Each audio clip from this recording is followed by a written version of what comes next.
When Sony announced the Vita at the PlayStation meeting in January, they boasted that the Vita was powerful enough to run PS3 quality games. They showed CG trailers for a few then upcoming PS3 games and a tech demo of Metal Gear Solid 4 to support this. The problem? The tech demo ran at 10 frames per second.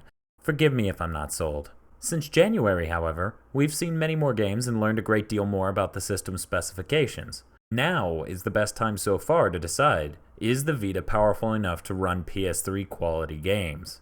In this episode of The Rant Is Go, we'll take a look at the information so far and try to find out. As a preface to this episode, I would like to illustrate something for those of you who don't have a very good understanding of graphical stuff.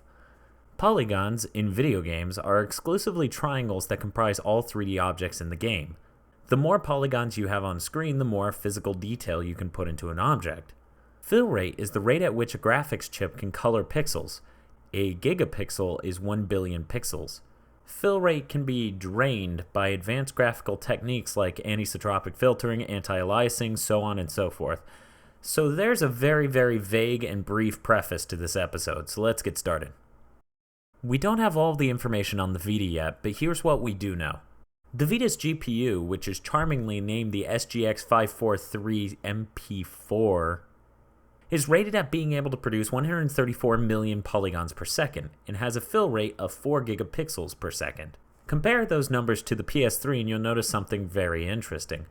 By most accounts, the PS3's graphics chip, which was modestly dubbed the Reality Synthesizer, or RSX, is capable of rendering somewhere around twice that amount of polygons. That's right, it renders twice as many polygons, which means it could render twice the amount of polygonal detail in a model, twice as many enemies, or twice as many JSONs. While the fact remains that the SGX 543 MP4 could be designed more efficiently than the RSX and achieve a closer to maximum polygonal yield, the disparaging gap is concerning if PS3-like graphics are to be achieved. Polygonal detail isn't everything though. Fill rate is also important, and in that aspect the Vita exceeds the PS3. The RSX is rated at a 4 gigapixel fill rate, but the SGX 543 MP... You know what? I'm just going to call it Carl for the rest of this video because it's easier. Carl is rated at exceeding 4 gigapixels when clocked at 200 megahertz. Also very relevant is the fact that PS3 games run in HD, either at 720p or 1080p, which taxes the GPU's fill rate 175% and 397% more than the Vita's resolution respectively. So, not only does the Vita have a higher fill rate, it's more sparingly taxed by the lower resolution on the Vita's display. Quick excursus here.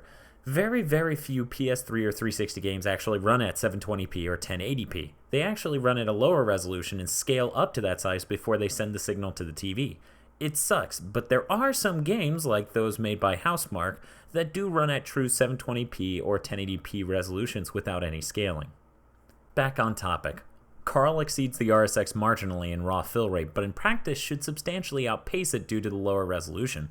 The geometric performance is much lower though. We need a better idea for what exactly 134 million polygons means, don't we? For reference sake, the original Xbox claims that it's capable of 125 million polygons per second. That's pretty much bullshit though, because if you look at the PS3 and think, that's only twice as many polygons as the Xbox, you'll quickly realize how wrong that number is. However, the Xbox and the PS3 stand as really good metrics for what the Vita is capable of geometrically speaking.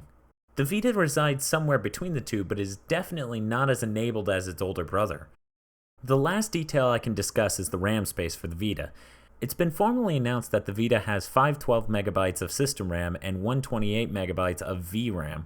That's more RAM than the PS3, and though the Vita reserves a good bit of it for the OS and apps, Sony Ben claims that they were capable of putting 160 megabytes of textures on screen in Uncharted Golden Abyss.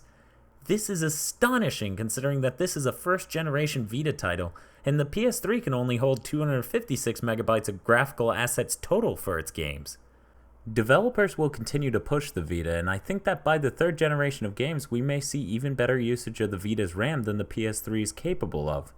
Between that and the NVG card format, the Vita will be much better at constantly keeping really high quality textures in the RAM space, and thusly filling that 5-inch OLED screen full of shiny graphics.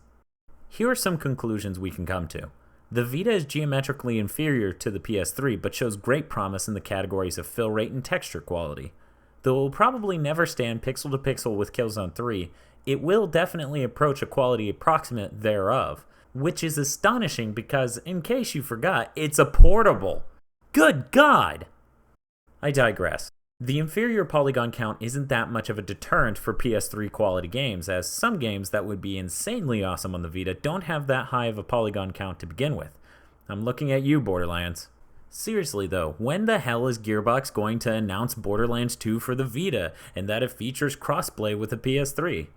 I seriously need a good reason to quit my job and throw my life away, guys. Hurry up. Well, that's my rant, and thanks for listening. If you were intrigued by the prospect of streaming textures via cartridge format, or would like to find out that cartridges don't make loading screens disappear, then please go check out episode 3 of The Rant Is Go, Disk, Cart, or Cloud. Carl! There is a dead human in our house! Oh, hey! How did he get here? Carl, what did you do? Me? I didn't do this. Explain what happened, Carl! I've never seen him before in my life. Why did you kill this person, Carl? I do not kill people. That is my least favorite thing to do.